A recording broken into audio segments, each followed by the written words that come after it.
Muchas gracias, señor presidente. Señor Gibert, buenas tardes, bienvenido a esta comisión. Hubiéramos preferido desde nuestro grupo que usted, como representante de la comisión promotora de esta ILP, la hubiera defendido desde la tribuna en lugar del señor Albendaia en el debate de totalidad. Entendemos que hubiera sido lo más razonable, hubiera sido lo más democrático y hubiera sido la forma más apropiada de respetar la iniciativa legislativa popular. Sabemos que es muy difícil recoger firmas y especialmente para un colectivo reducido, pero en todo caso, desde el máximo respeto, nosotros entendemos que en pureza democrática la fórmula que en estos momentos rige en cuanto a las iniciativas legislativas populares debería ser mucho más abierta para que la ciudadanía pudiera participar más en la cosa pública y, en ese sentido, desde luego, hubiera preferido que esta intervención se hubiera producido en el Pleno. Le adelanto que no voy a debatir con usted, no es el papel que nos corresponde hoy. Sí que quiero hacerle algunas preguntas sobre algunas cuestiones, aprovechando su presencia y aprovechando también lo que hemos sacado en claro a lo largo de la jornada de hoy con las 4 comparecencias de los juristas que han ido exponiendo aquí lo que usted diría división de opiniones, ¿no? Algún medio de comunicación ya ha titulado eso, división de opiniones de los juristas. Pero sí que había algunos elementos que sí que venían a coincidir o que podían ser una manera de resumir un mínimo común de acuerdo en los juristas. Por un lado, que la fórmula de aprobar o declarar bien de interés cultural por ley, aunque es legal, según concluían los juristas, no era la más adecuada porque se saltaba el procedimiento administrativo previsto en la legislación de la Ley de Patrimonio Histórico, que es una tramitación administrativa muy compleja donde se recaba documentación y donde, de alguna manera, se justifica plenamente el objeto a declarar como BIC. Por lo tanto, nosotros teníamos una duda con respecto a eso. Ha quedado más o menos centrada en las intervenciones de los juristas, ¿no? Es legal, pero hubiera sido más conveniente la otra fórmula, que hubiera sido iniciativa, en todo caso, de la Administración. En lo que sí que se generan muchísimas más dudas y muchísimas más discrepancias entre los juristas es en cuanto a la competencia. Hay juristas que entienden que, la mayoría entienden que es competencia autonómica, pero que puede haber un resquicio para competencia estatal. Y todos prácticamente concluyen que lo más seguro es que esta ley, cuando se apruebe, acabará viéndoselas ante el Tribunal Constitucional, ¿no? Que al menos el texto de esta proposición de ley, independientemente de que luego pueda haber modificaciones en la fase de enmiendas, no resuelve las dudas de inconstitucionalidad que se podían plantear. Hay algunos juristas que entendían, y yo creo que coincidían en eso, en que no estaba suficientemente justificada la actuación por parte del Estado cuando se trata de una competencia autonómica.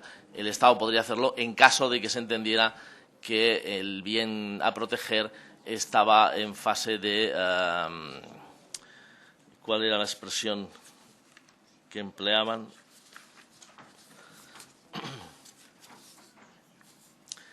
Expoliación, efectivamente. Se encontraba en situación de expoliación. Yo no sé si la tauromaquia está ya en esa fase, digamos, terminal, que obliga a los poderes públicos a intervenir ya mediante una ley para evitar que desaparezca el denominado bien cultural a proteger. No sé si estamos en esa situación o no. En todo caso, ese es un elemento que va a ser objeto de debate jurídico ahora, durante la fase de enmiendas y probablemente con posterioridad ante el Tribunal Constitucional. También de las intervenciones de los juristas podemos concluir que todos coinciden en que esta iniciativa que ustedes han lanzado no va a devolver las corridas de toros a Cataluña y que en el futuro tampoco no está claro que vayan a servir para impedir que otras comunidades autónomas puedan también prohibir o erradicar las corridas de toros de sus territorios si toman esa decisión. Ese, por lo menos, de cara al futuro no está nada claro a juicio de los juristas. Por lo tanto, los dos elementos quizá más importantes que ustedes las dos banderas, los dos objetivos que enarbolaron durante la campaña de recogida de firmas están en estos momentos prácticamente olvidados, no sé si por usted como portavoz de la comisión promotora, pero sí al menos en el punto de vista de los juristas. Me gustaría, usted hablaba de que esperaba que hubiéramos analizado la exposición de motivos, pues efectivamente estuvimos analizando en su momento la exposición de motivos y el texto propositivo de la proposición de ley y había algunos elementos que yo creo que sí que sería bueno preguntar por las fuentes que han utilizado, porque resulta llamativo el párrafo de la exposición de motivos en que hablan del impacto económico de la fiesta de los toros. Ustedes hablan de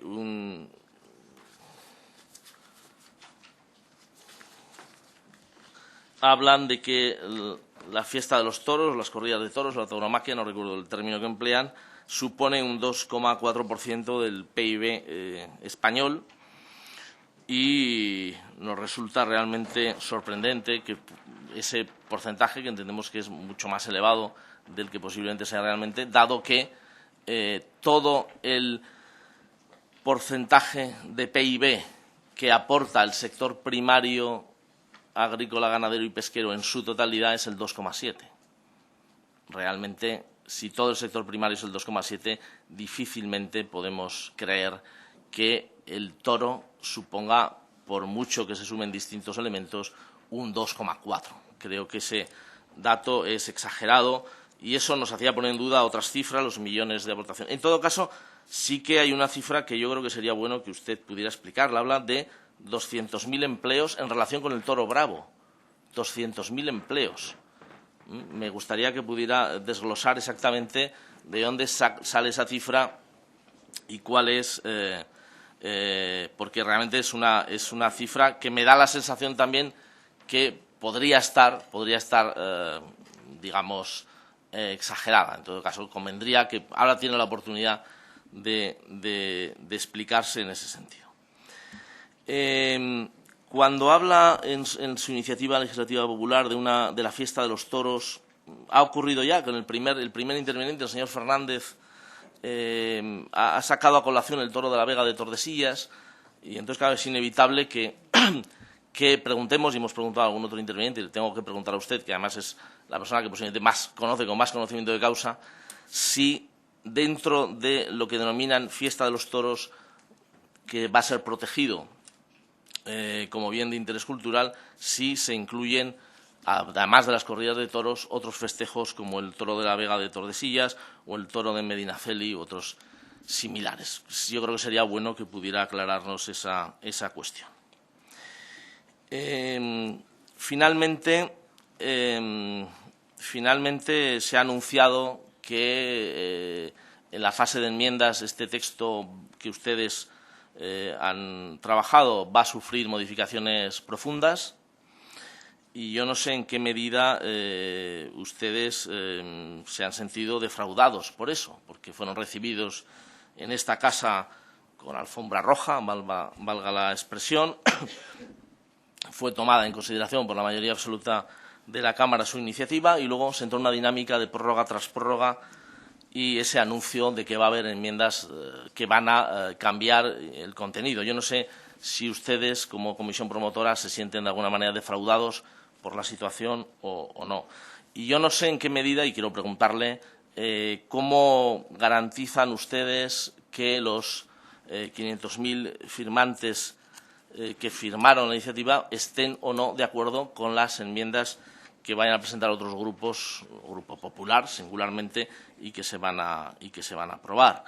Cuando estamos hablando de enmiendas que estamos hablando de un escenario en el que, como ya he dicho antes, se van a incumplir lo que fueron las principales reivindicaciones, el regreso de las corridas de toros a Cataluña o el blindaje de lo que llaman fiesta de los toros en el conjunto del Estado español. Me gustaría saber si tiene respuesta para eso.